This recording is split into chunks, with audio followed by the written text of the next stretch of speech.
Matthew 20. For the kingdom of heaven is like a landowner who went out early in the morning to hire workers for his vineyard. He agreed to pay them a denarius for the day and sent them into his vineyard. About 9 in the morning he went out and saw others standing in the marketplace doing nothing. He told them, "You also go and work in my vineyard, and I will pay you whatever is right." So they went. He went out again about noon and about 3 in the afternoon and did the same thing. About 5 in the afternoon he went out and found still others standing around. He asked them, "Why have you been standing here all day doing nothing?" "Because no one has hired us," they answered. He said to them, "You also go and work in my vineyard." When evening came, the owner of the vineyard said to his foreman, "Call the workers and pay them their wages, beginning with the last ones hired and going on to the first." The workers who were hired about 5 in the afternoon came and each received a denarius. So when those came who were hired first, they expected to receive more, but each one of them also received a denarius. When they received it, they began to grumble against the landowner. "These who were hired last only worked 1 hour," they said, "and you have made them equal to us who have borne the burden of the work and the heat of the day." But he answered them, "Am I not being unfair to you, friend? Didn't you agree to work for a denarius? Take your pay and go. I want to give the one who was hired the last the same as I gave you. Don't I have the right to do what I want with my own money? Or are you envious because I am generous?" So the last will be first and the first will be last.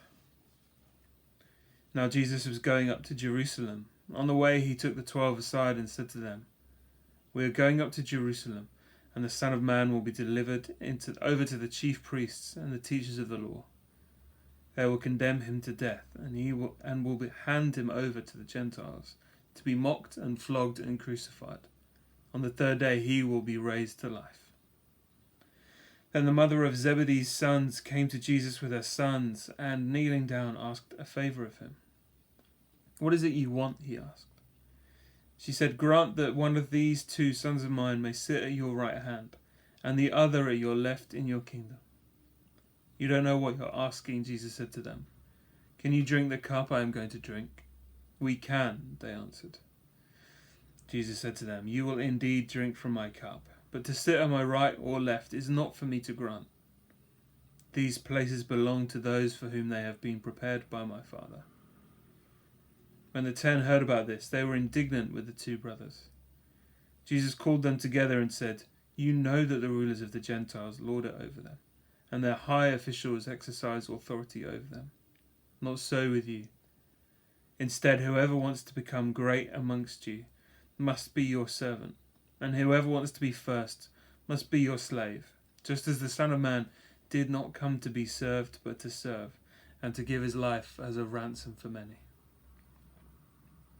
As Jesus and his disciples were leaving Jericho, a large crowd followed him.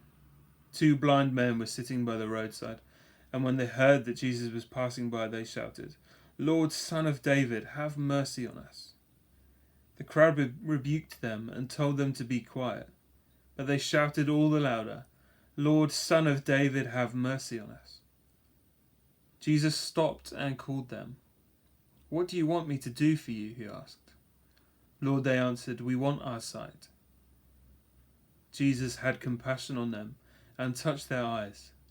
Immediately they received their sight and followed him.